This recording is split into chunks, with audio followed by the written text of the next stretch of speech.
Listen, everybody, and I will set tears pouring from your eyes. No one will rest. Poisoned arrows will strike everyone. Fevers will throw down the proud, and incurable disease will strike like lightning. For the Almighty has said, I shall wipe man whom I created off the face of the earth. For 3 horrifying years between 1348 and 1350, the Black Death pushed medieval man to the brink of an apocalypse. The living expected only death. Everywhere, graveyards were choked with corpses. The scale of death persuaded those who lived, weeping and lamenting through the bitter events, that the last judgment had come. It was a world without hope, seemingly abandoned by God. From Italy to Ireland, Europe lost nearly half its population. 20 million died. In the crisis, every part of medieval society was strained to breaking point. Medicine failed the sick. Violent and macabre religious cults appeared, and morality collapsed as men turned on each other in brutal acts of cruelty. No one knew who or what would follow. The Antichrist? The end of the world. But some survived to chronicle the despair. Writers, doctors, lawyers, priests. Unique eyewitnesses from death's front line. And their extraordinary words offer us intimate, shocking, and surprising windows on the worst catastrophe in the whole history of Europe. For despite the trauma, the continent was not plunged into a new dark age. The gradual reawakening of Europe was in fact seeded in the horror and tragedy of the Black Death.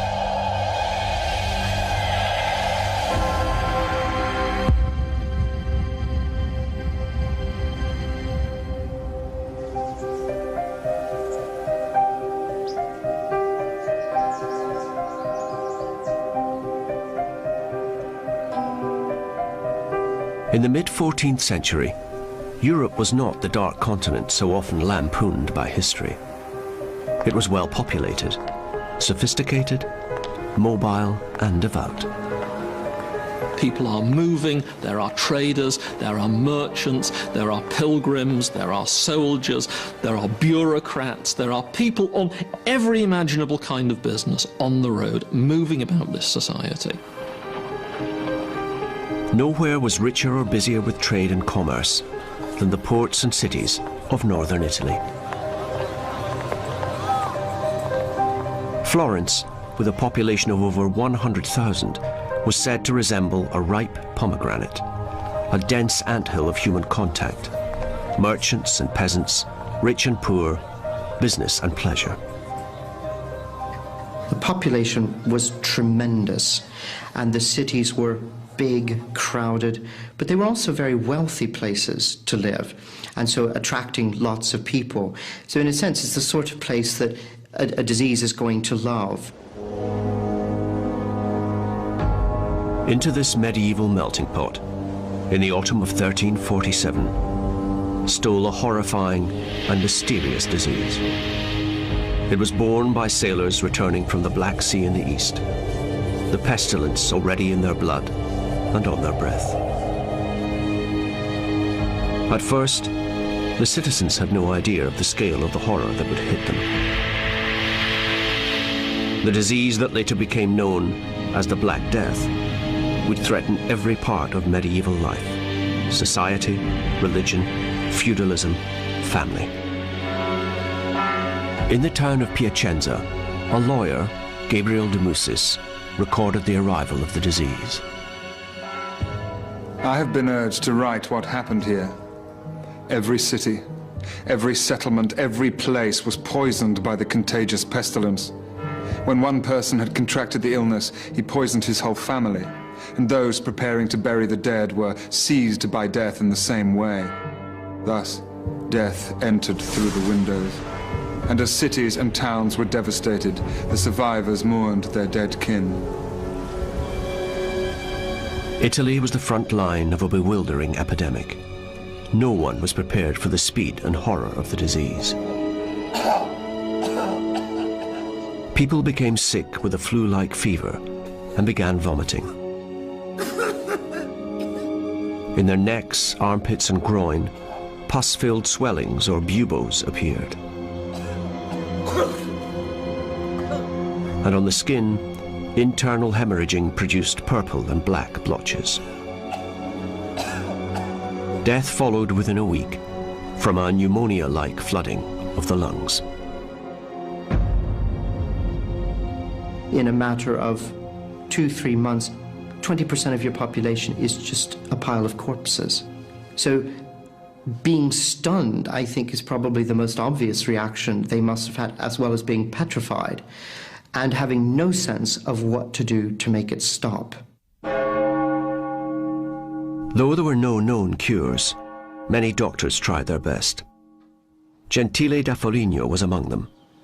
Chief physician at the University of Perugia, he began to realize just how unstoppable the disease was. This pestilence, as the peasants call it, or epidemic, or whatever else you wish to call it, is more awful than anything ever seen before. No disease of comparative malignancy has ever been witnessed. Nevertheless, terrified, wealthy citizens grasped at any hope, seeking to buy their way to medical salvation. The immediate and particular cause is a certain poisonous material which is generated from the heart and the lungs. My job as physician is not to worry about the heavens, but to concentrate on the symptoms of the sick and to do what I can for them. Gentile advised people to eat lettuce and to alternate their sleep on the left and right side so as to keep the heat of the liver steady. Lying on one's back can be disastrous. Astonishingly, to those with advanced symptoms, he applied a paste of gum resin, the roots of white lilies, and dried human excrement. It was a form of using the human body to help itself, blood or excrement or other waste products, which if, for instance, they were treated by distillation or something like that, might yield some magic, in inverted commas, remedy that might be effective. But such treatments were rooted in the medieval past, and without exception, they failed.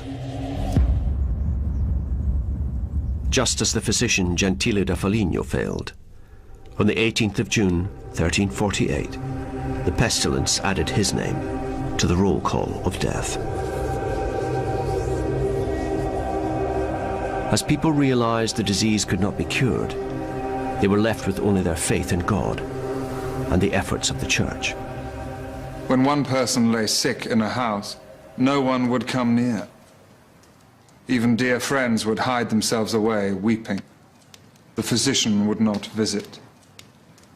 The priest, panic-stricken, administered the sacraments with fear and trembling. No one knew what to do.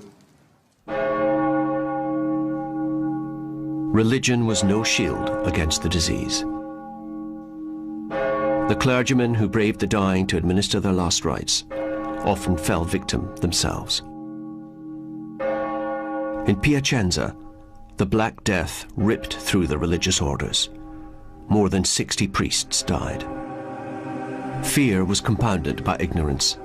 Some believed the disease was transmitted by sight, others that merely thinking about it would bring death.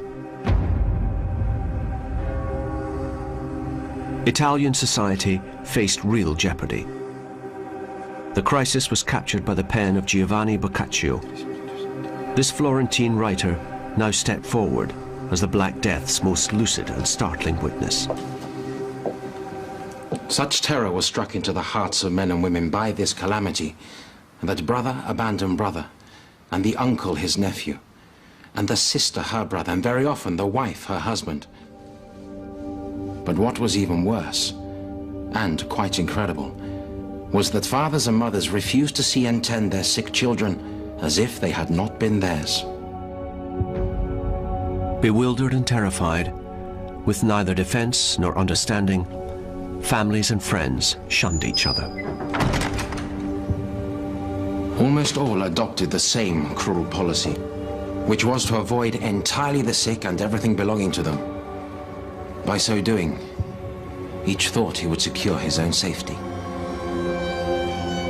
People in 1348 really thought the apocalypse was nigh. Disaster was upon them, and there seemed to be nothing you could do about it. There'd been nothing like this before on this scale, and how to react, how to behave, they just didn't know. As the bonds of society fractured, the rhythms of medieval life began to unravel. Harvests went ungathered, livestock untended. In the city of Siena, civil courts were closed and building work on the cathedral halted. Work never resumed, and the great nave remains unfinished today. As local leaders died, city life stopped. The scale of the disaster was becoming clear. In addition to lots of people being ill and dying, you now had nothing working properly. The bodies weren't being removed. Sanitation, to the extent that it existed, completely collapsed. Food wasn't being made, bread wasn't being baked. So you had, in addition to disease, famine and the general problems of keeping some sort of order. In this suffering and misery of our city, the authority of human and divine laws almost disappeared. For like other men, the ministers and the executors of the laws were all dead, or sick, or shut up with their families, so that no duties were carried out. Every man was therefore able to do as he pleased. In a world seemingly abandoned by God, no one expected to live. Many behaved as if each day would be their last. Italian society was in moral meltdown.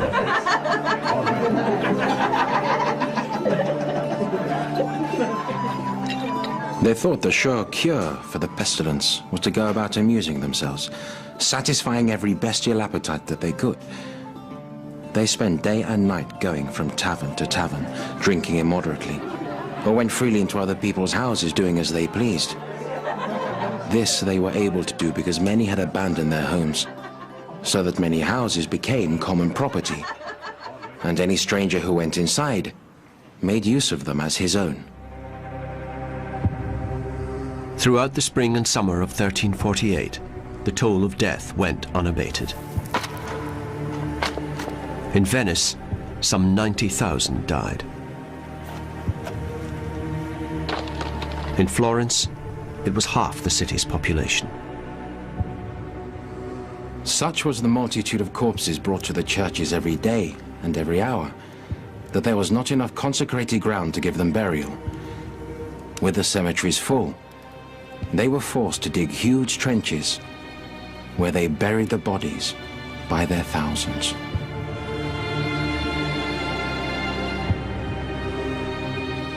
In Siena, near the famous Gothic cathedral, victims were thrown into pits in the foundations of the old city wall. Remarkably, they are still there today. As one chronicler of the time noted, more bodies were put on top of the corpses, with a little more dirt over those. Thus they put layer upon layer, just like one puts layers of cheese in a lasagna. In Milan, the fear of contagion fueled a brutal response. The city authorities ordered the houses of the sick to be locked and shuttered, leaving the victims inside to die.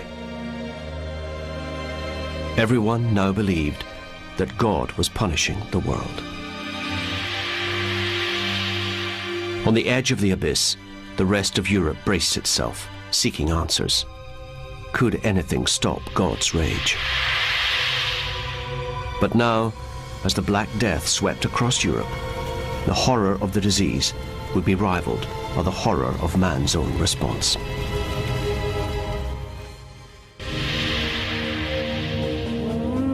In 6 months, the Black Death had taken millions of lives and devastated Italy.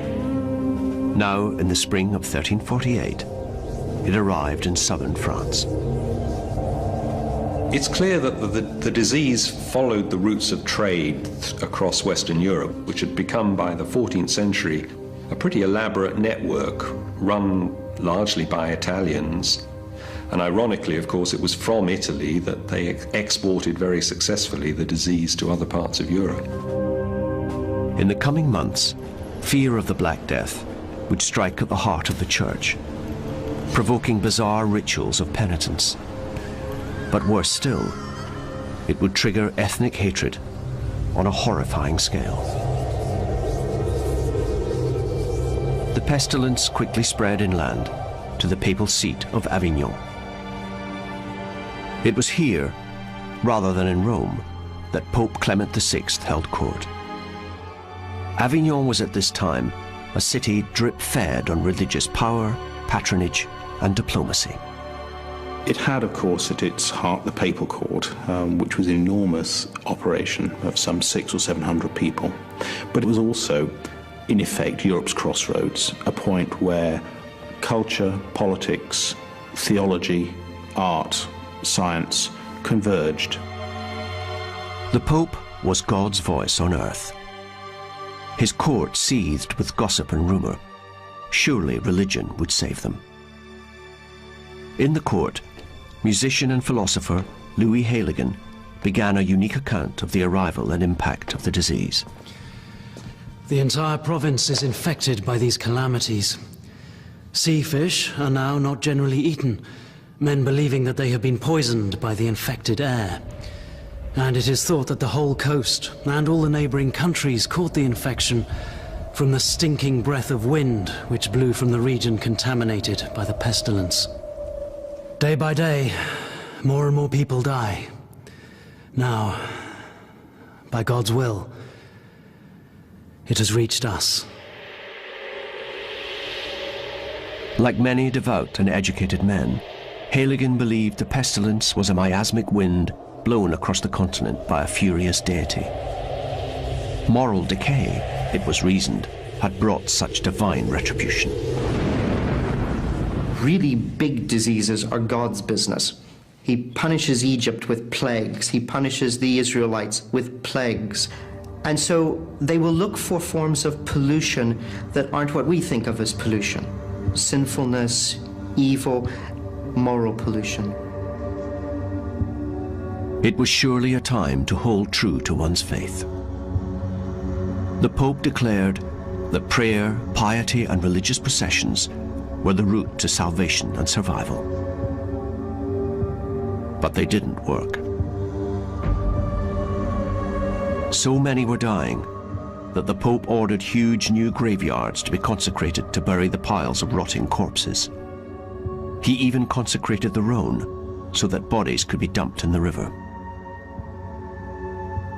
In Avignon, they buried 11,000 people in 6 weeks, and they lost 1/3 of the cardinals and half the population. So clearly Avignon, as the centre or heart of Christianity, hadn't been spared. Was the Catholic Church failing the devout? Some clearly thought so. An extraordinary movement of lay extremists now appeared. They were known as the Flagellants, and they directly challenged the authority of the Church.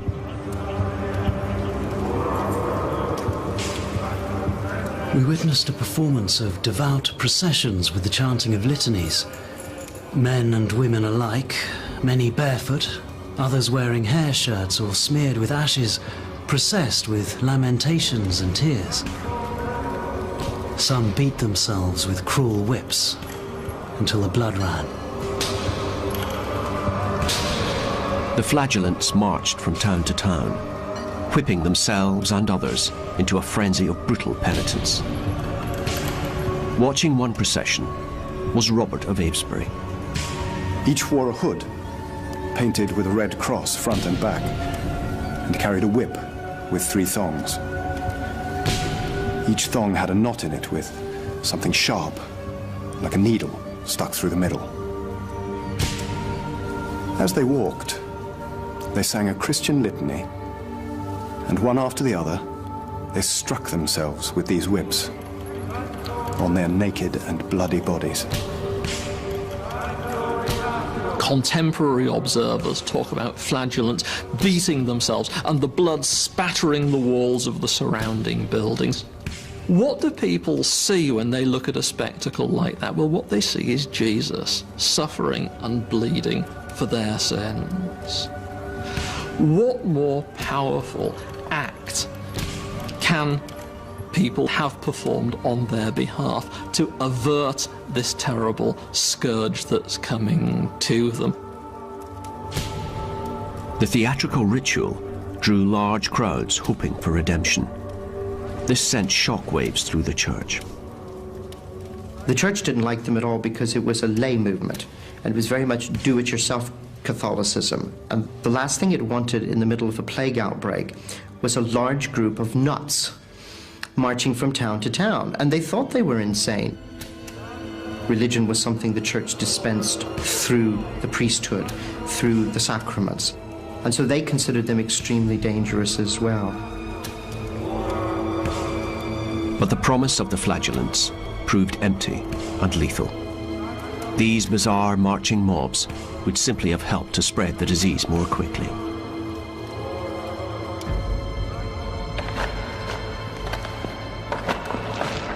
After several months of horror, the city of Avignon, the religious heart of Europe, had become a ghost town. To be brief, at least half the people in Avignon died.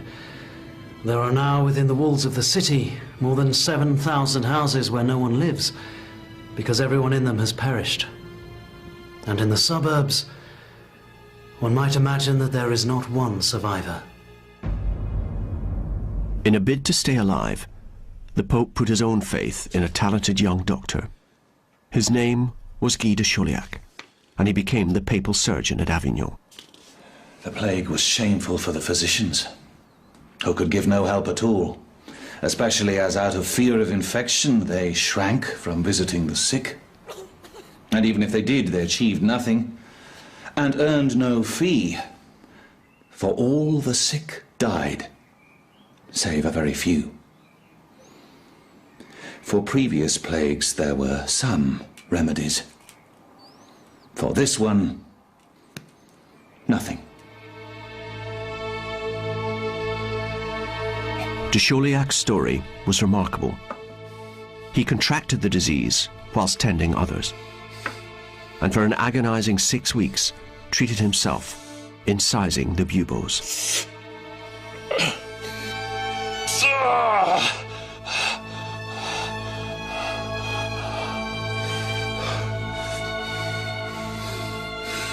His friends had left him for dead. But amazingly, he was one of the lucky ones to recover.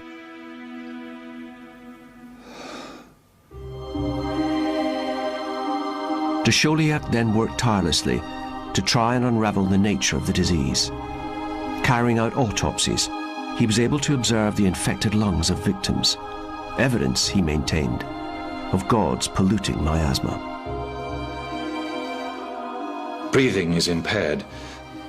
Men suffer in their lungs, and whoever has these corrupted cannot by any means escape, nor live beyond 2 days. De Chauliac's accounts give a fascinating glimpse of the medieval symptoms of the disease. But even today, modern medicine can't explain what the Black Death actually was. Theories suggest a lethal hybrid of bubonic and hemorrhagic plague. But in truth, the disease remains a mystery. Nevertheless, as the most acute medical observer of the age, de Chauliac knew it was spread by human contact. Accordingly, he advised the Pope. For prevention, the best cure was to flee the area before becoming infected, to thin the blood with bloodletting, to strengthen the heart with fruits and good-smelling things, and to purify the air with fire. The Pope did as he was told, isolating himself from court and servants between two great log fires. Guy de Chauliac did give the Pope advice, we assume, on a personal level about keeping himself out of harm's way as far as possible, keeping people who had contact with the disease away from the Pope, and he was lucky enough that none of his papal patients actually caught it. De Chauliac had triumphed. The Pope rode out the Black Death and survived. But the same was not true for others. In a world seeking to appease God's fury, Christian tolerance crumbled as the community began a murderous purge. Neighbor turned on neighbor, seeking out scapegoats, heretics, outsiders, and the Jews. If you're convinced that God is angry at you, you look around and say, what has made God mad? Well, there can be few sins worse than denying what you understand to be the true God as the true God. And in their mind, that's what Jews were doing. The Jews were accused of plots to destroy all Christendom.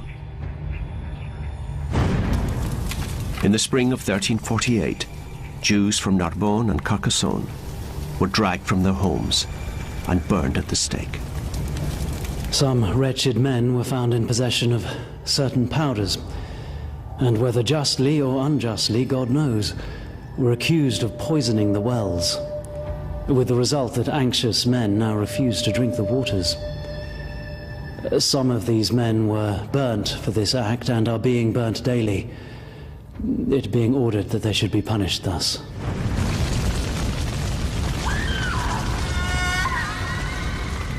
The brutal atrocities were recorded by the court bailiffs. Here follows the confession of one of the Jews made on the 8th of October 1348 in the castle of Chillon. Belita, the wife of Aquitus the Jew, was put to question. Now, when it was over, she confessed that around midsummer last, the Jew Provençal gave her some poison. She was to put this in the wells to poison the people using them. And she took the poison and did as she was told. Thousands of Jewish families were forced into false confessions. They were then condemned to death. Calamitous as it was, terrible as it was, the plague was not just a disaster. For some people it was an opportunity to do things that they'd been hoping for some time to be able to do. Now's their chance. Certain commissioners have been appointed to punish the Jews by due legal process.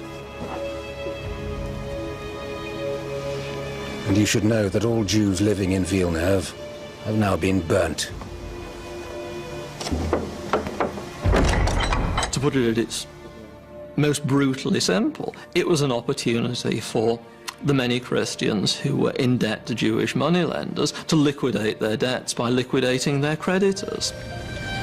This was a planned process, it was led by the elite, and in very many towns, the wiping out of the Jewish community happens before the plague ever arrives.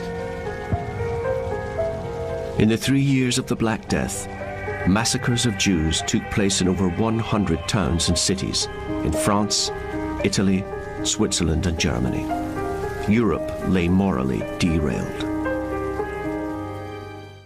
In the late spring of 1348, the Pope's musician, Louis Héligan, penned a warning to colleagues in northern France. I am writing to you, most dearly beloved, so that you should know in what perils we are now living. And if you wish to preserve yourselves, the best advice is that a man should eat and drink moderately, but above all, mix little with people. It is best to stay at home until the epidemic has passed. But for Louis Héligan, it was too late. In July 1348, the Black Death claimed his life.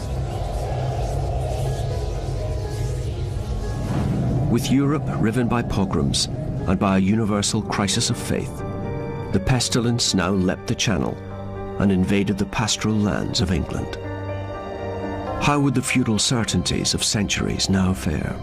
was the whole of Europe poised on the edge of anarchy.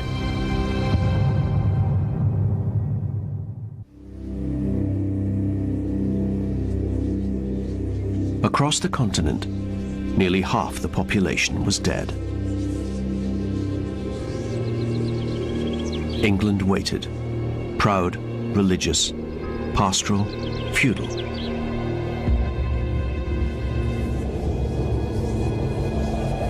Once again, the Black Death entered from the sea.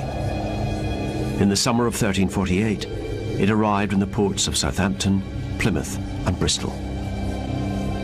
It marched across a country where 90% of the people lived on the land. In England, servile peasants had worked their lords' estates for centuries, paying rent for their own small holdings. In the coming months, the carnage of the Black Death would transform this society in surprising ways. The 13th century had seen a steady rise in population. More and more marginal land was ploughed for grain. Now the land and the people were balanced precariously on a knife edge.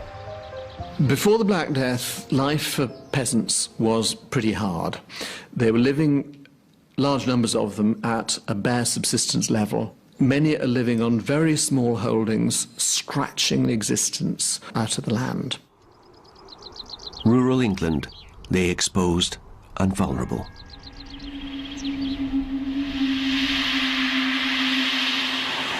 In the Suffolk village of Walsham-le-Willows lived a family called Denny's. Hear us, O God our Savior. Nicholas Denny was married to Catherine. They had a young family. From statements and court records of the time, we can give them an authentic voice, moving insights into how such peasant families were torn apart by the disease. By May 1349, the Black Death had arrived at their door. Death moved slowly at first, but once the kindling was lit, the blaze spread with such intensity it looked like no one would remain.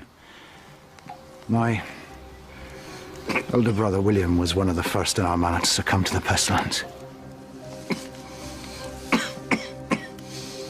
He died within 3 days, followed by his wife and 3 of the children. He left to me his dwelling, 7.5 acres, and the care of his remaining son. As death stalked the village, the tenancies of the deceased passed to the grief-stricken survivors. No one knew who would be next. Like those before them, the peasants believed the disease was born in corrupted air. With sweet-smelling herbs like thyme, tansy, and wormwood, they tried in vain to purify their homes. But all they did was disguise the smell of death. My mother followed my brother to the grave very quickly. With my elder brother dead, my mother's 5 acres have gone to me. Catherine and I are now more than 3 times as rich as we were before this pestilence struck, but who knows how long it'll last. The other villagers avoid us. I think the whole family's infected. I wake early every morning with the dread that the swellings will have appeared on my children overnight. In a catastrophic few months, Walsham lost several hundred souls. Among them, the lord of the manor, leaving his widow, Lady Rose de Saxham, to cope with the crisis. Death took my good husband and killed more than 1/3 of the men, women, and children in the village. There is now such a shortage of servants, craftsmen, and of agricultural labourers that a great many of us lords and those well endowed with goods and possessions are without all service and attendance. Across the board, it looks like half the population dying in England. You can look at the clergy, because there's evidence for replacing those that died. And that looks like 40 to 50%. You can then look at individual villages, and you can find some places with real horror. Jarrow, about 80% of the population died. The huge death toll among labourers paralysed rural life. Some villages were abandoned, farmsteads fell into ruin, and fields were left fallow. We've always got to remember the profoundly grief-stricken condition they must have been in after the Black Death, the awful darkness of those months when the Black Death was carrying people off in their village, in their town, wherever it might be. But nevertheless, families like the Dennies, these peasant families, do get their act together pretty quickly.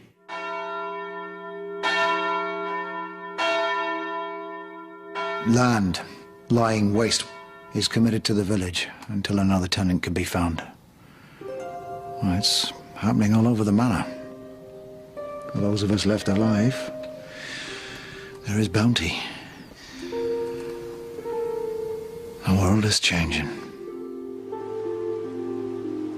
Gradually, the surviving peasants began to reap unforeseen advantages from death's vigour. They were in demand and could ask for higher wages and cheaper rents. Before the Black Death, labour was plentiful, labour was cheap. After the Black Death, it was very, very difficult. You simply couldn't get people to come to do the jobs. You couldn't get people to cut your corn, to thresh it. You couldn't find people to repair your roof unless you paid them 2 or 3 or even 4 times the wages you'd paid them before. Across the land, agricultural labourers threw off the shackles of the past. The old order of the English landscape was changing. I've heard from the next parish that 12 labourers, women and men, have abandoned their lord for higher wages elsewhere. The jury's found them in contempt of the king, but they're long gone. The law will not catch up with them. The feudal certainties were crumbling. The bonds of service were being strained to breaking point. The establishment itself was under threat. I have suffered unbearably at the hands of my labourers. This want is strongly felt both in my manor and throughout the whole of England, among lords and clergy alike. Because of it, the leading men of the kingdom appeared before the king and asked for some remedy for these problems to be ordained.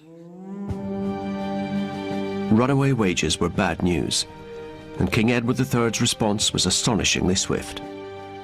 In 1349, as the pestilence raged, he commanded that workers accept wages at their 1346 levels. It was a sign of just how rattled the establishment felt. Commissions were set up around the country, fining people who were charging over the odds for their labour. But the laws of supply and demand proved too strong.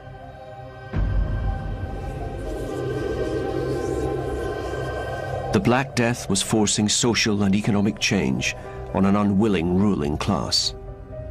But those at the bottom of the heap sniffed opportunity and a new age. This is a political threat to the whole sort of ordering of society. This is more than just, I'm not going to get enough money this year. This is, you know, potentially very destabilising to the political system, really, in medieval England. Despite the best efforts of king and country to stop it, the Black Death had caused the world to move on.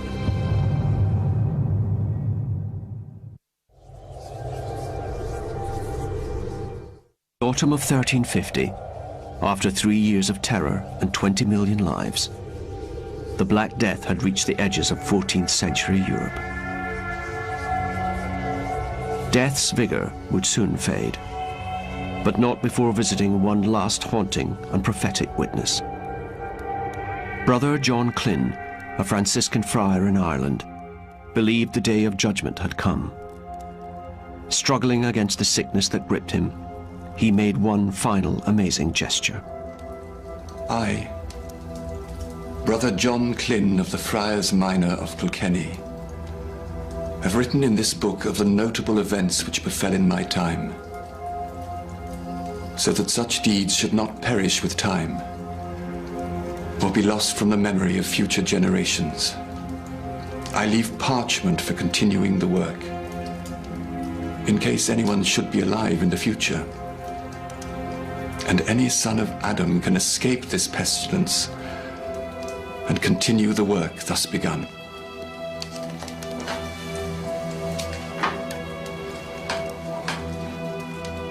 But the pages deliberately left blank by the dying John Klyn came to represent much more than a space on which to record the final days of humanity. For this was not the story that followed. For the surviving sons of Adam, the disease was finally waning. The war was over. Brother Klyn's new page was in fact a clean slate on which a new history would be written. In the decades after the Black Death, recurring bouts of pestilence struck again and again. But the resilience of medieval Europe would now reveal itself in fascinating ways. The remarkable thing about the Black Death is, after the first shock of 1348, people got used to the Black Death. We looked into the abyss and we have survived. And plagues come back every 10 years, but we survive them too. And so there's, I think, a tremendous energy in the late 14th century, which is a kind of joie de vivre, which is expressed in painting and in poetry. Learning to live with the disease was a challenge that medieval men and women now took upon themselves. In painting and storytelling, there was an extraordinary flourishing of macabre art. Pictures in which people were encouraged to engage with the horrors of death and decay. Art does seem to change as a result of the Black Death. The portrayal of effigies as skeletal or with worms coming out of them, a healthy woman and a skeleton right behind her, these become more common. The Black Death reminded them that it did hit everyone, that death was everyone's companion throughout their life. And that's why you get these etchings of the skeleton behind you, because that, in a sense, is the way you're thinking now. Death is your constant companion. It was a message portrayed in many English parish churches in the late 14th and 15th centuries. At Lutterworth Church in Leicestershire, the dead rise to the call of trumpets from heaven. The images show that death is inevitable, but also the ecstasy of eternal resurrection. Ironically, in the medieval world, it was pictures of the dead that helped teach the survivors how to live.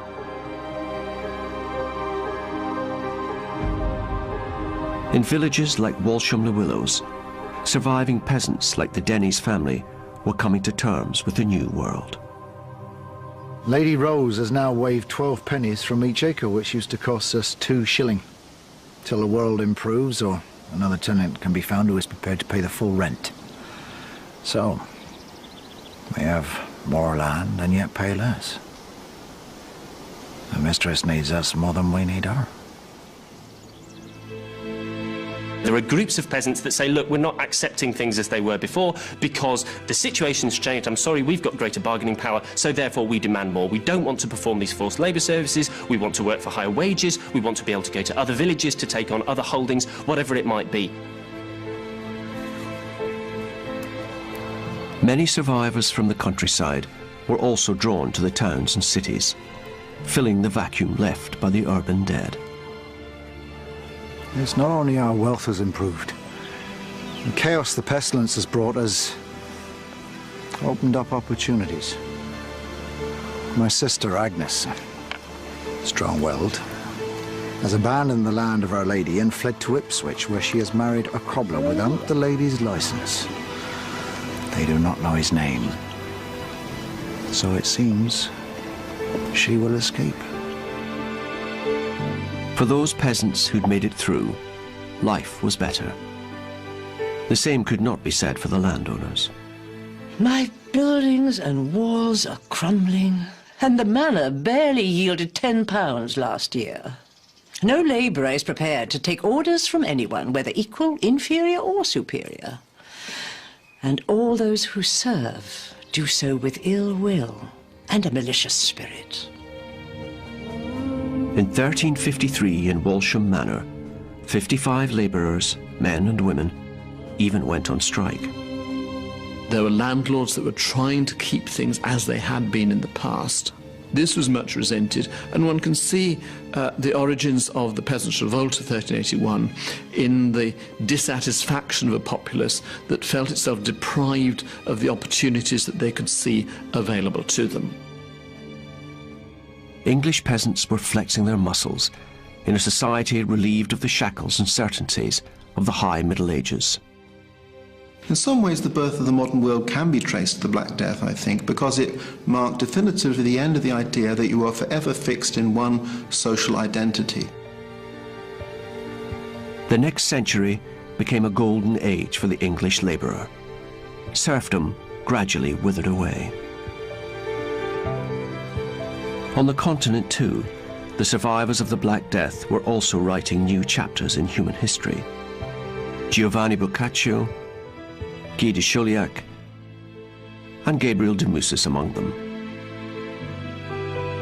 As Europe rebounded, millions bequeathed by the dead was spent on rebuilding. The Pisans restarted work on their famous icon, completing the bell tower in 1350. It was a time to look forward, not back. In 1350, the Pope calls a jubilee, which encourages all pilgrims to come to Rome.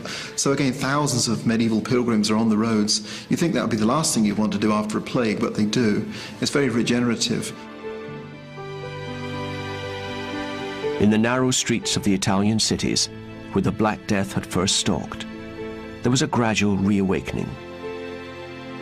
For the next 100 years, Renaissance men found new pride in the classical roots of European culture. There was a huge outpouring of creativity in the fields of architecture, literature, art, and science. Ideas that celebrated the spirit of man in his world.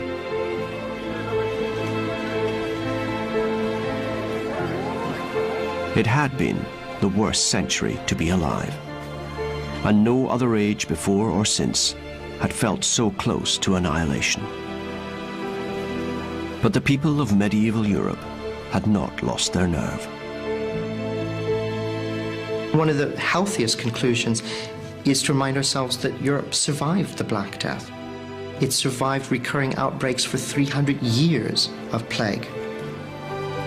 And I think that's a very good conclusion to get out of it, is the resilience of the human spirit in the face of this sort of appalling adversity.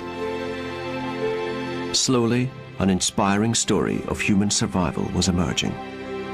From the brink of the apocalypse, a new vision of hope and humanity had been wrested from despair.